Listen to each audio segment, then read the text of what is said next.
So portal frames, ladies and gentlemen, this would be the favourite sort of steel frame in the United Kingdom.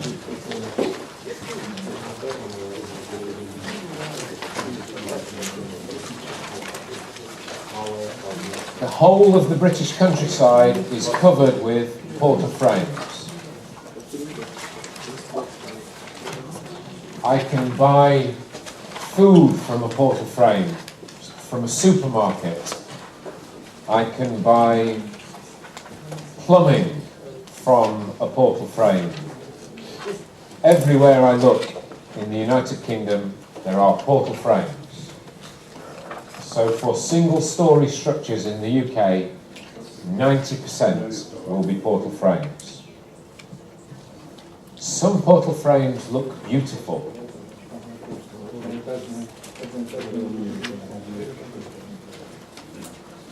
Some portal frames look architecturally beautiful.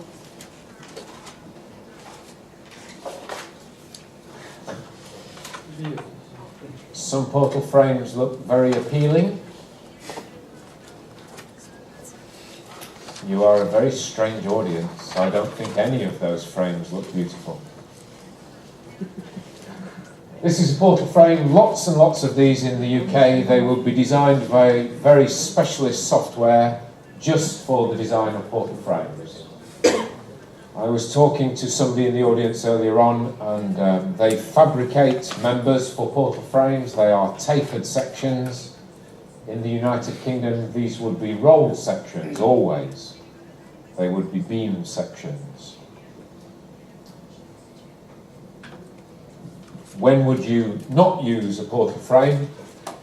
Well, if my arms are the rafters of a portal frame, you know that the apex is going to drop, and you know that the two columns are going to move apart. So deflections are very large in a portal frame. If you cover a portal frame in metal cladding, we don't really care about deflections. If the walls are from masonry or brickwork, perhaps we do care about deflections. If we have a crane in the building, perhaps then again we would need to worry about deflections. In the UK, it would be very common to do a plastic analysis, so looking for a number of hinges until a mechanism forms. Because you want a hinge to form and rotate, we would very definitely need a Class 1 section. If you remember the moment rotation diagram from yesterday, Class 1 section can rotate a long way. There are rules in the Eurocode that tell you how to verify a member adjacent to a plastic hinge. A plastic analysis does not tell you anything about deflections, so you will need to do an elastic analysis as well. I think the most important thing in a portal frame is to restrain the compression flange. So this is a portal frame column. This is a portal frame rafter with what we call a haunch. So a strengthening of the rafter where it meets the column. There is tremendous compression in this area. Huge compression. And this simply wants to buckle out of the way. And in this case, it's buckled sideways and a collapse has occurred. You must, ladies and gentlemen, restrain this point. Otherwise, you are likely to get this sort of behaviour. If you do not restrain this point, I will not buy your building. If I go in your building and see that this point is not restrained, I will run out of your building. I think it's that important, and if you take away nothing else from this afternoon's talk, you should worry about the restraint in details like that. So here is the bending moment diagram for the rafter. We want the sagging moment to be almost the same as the moment at the end of the haunch. And from then on, we will reinforce the haunch to deal with that larger bending moment diagram. In this area, under gravity loads, the compression flange is the outside flange. But the compression flange is restrained by the cladding supports. Great. In this zone, the compression flange is the inside flange. And unless you do something about it, it is unrestrained and therefore is very dangerous. So typically, I would expect to see restraints to the inside flange. If I did not see restraints to the inside flange and it was snowing, I would run out of the building. So typically restraints in the UK, light gauge steelwork, not very thick, maybe 40 millimetres, maybe 1 millimetre thick. That's all you need. But if you do not provide those restraints, I am concerned about the building design. This is a plan view. So this is a column now, and this is a side rail supporting the cladding. Let's imagine that we have a roller shutter door each side of the column. It is ineffective to try and restrain the inside flange of the column if you only have a short length of side rail. The side rail must be continuous. It cannot be interrupted by roller shutter doors. So the most important thing on this diagram, to me, ladies and gentlemen, is the position of the restraints to the inside flange. The designer must say where those things are. You must ensure that those things are provided. We need to check second order effects. And from yesterday you will recall that we need to calculate alpha crit. But there was a question yesterday, and the question was about the significance of axial force in the rafter. So here is half an elevation of a portal frame, and under gravity loads the bending moment diagram looks something like that. To produce this moment, there must be a horizontal shear at the base. Horizontal shear multiplied by that height will give us the moment. But then if I resolve horizontally, there must be a horizontal reaction, and therefore in the rafter there must be a compression. And remember, the rafter might be going an awful long way. It might be going 30 metres, it might be going 40 metres. So you have a strut feeling compression 40 metres long. So the Eurocode writers were aware of that, and they placed limits about when you can use the standard check in the Eurocode. Unfortunately, the Eurocode does not tell you what to do when you fail the standard check. So you would need to turn to a source of non-conflicting complementary information. So here is a bit of advice.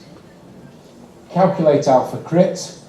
This is a bigger subject, so I'm only giving you an overview now. And then there are two adjustment factors, and those adjustment factors are allowing for the compression.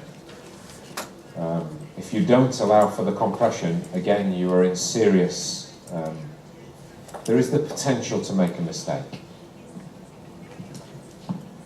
When we analyse portal frames in the United Kingdom, we say, okay, we're providing a nominally pinned base, but the pinned base perhaps has 4 holding down bolts, and therefore we know it has some stiffness. It's not a perfect pin. And so it's convenient for us to say we will allow for the stiffness of the base. Maybe we have very clever software, some of us do, that we can apply a spring in the software. If you don't have that sort of software, you can model a member here, which has a certain length, has a certain inertia. It's only 10% of the inertia of the column, but that will allow just a little bit of stiffness in the column base, and that will be of benefit in the design. Just like we did earlier, We calculate alpha crit. Is the value more than 10? If it is, then second order effects are small enough to be ignored. If not, then we would use the amplifier that we saw yesterday. And then we come on to member verification. And in the UK, we would say that we have dealt with all in-plane effects by considering alpha crit, because portal frames do not fail by individual member buckling in plane. They only fail by overall frame behaviour in plane. So we do not check in-plane effects of individual members. We do check individual members for out-of-plane buckling. So therefore we will use expression 662. Remember, 661 was for in-plane effects, 662 is for out-of-plane effects. So for members in a portal frame, this is what the expression will look like. We have an axial load, and we have a major axis moment. We don't have a minor axis moment. So it's a smaller version of expression 662. And if we want to be able to carry out a quick check, we know that the axial ratio will be small. Perhaps the axial ratio will be 0.1. The KZY factor is always about 0.98, 0.97, 0.99.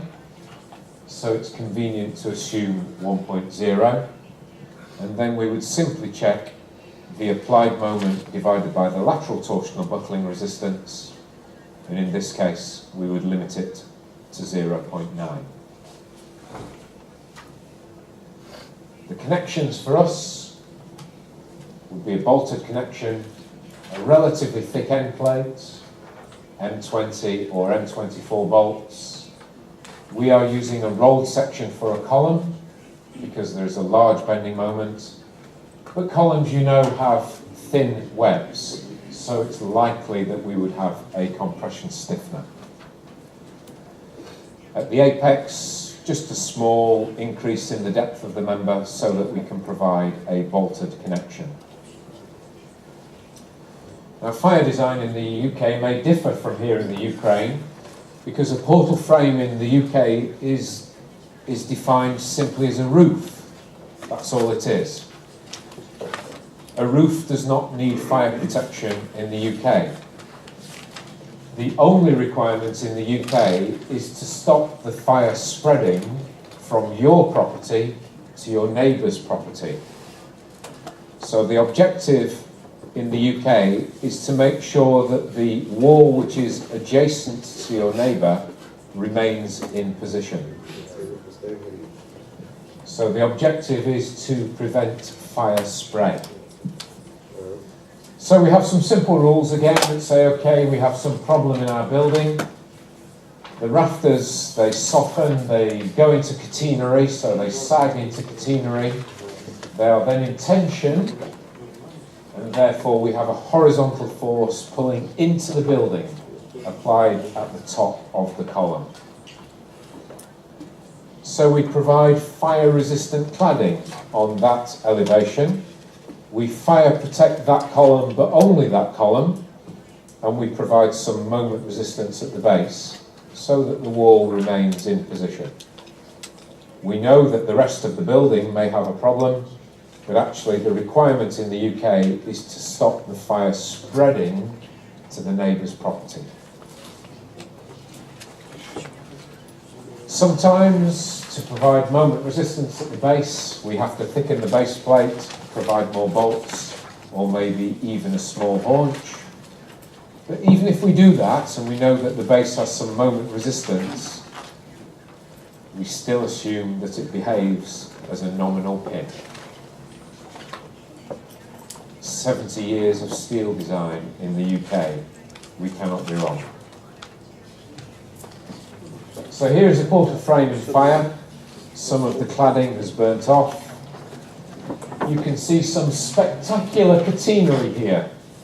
So these rafters have sagged Fortunately, they are equal and opposite, so they are not trying to pull the column one way or the other, so the column has remained vertical. Here is another spectacular picture. Again, there has been a fire. You can see that the rafters have gone into catenary. This is during demolition. But the external elevation has remained vertical. So the rules, perhaps, we do not think they are very scientific, but they do seem to be effective. So a very common form of construction in the UK, 90% of the single-storey market would be a portal frame.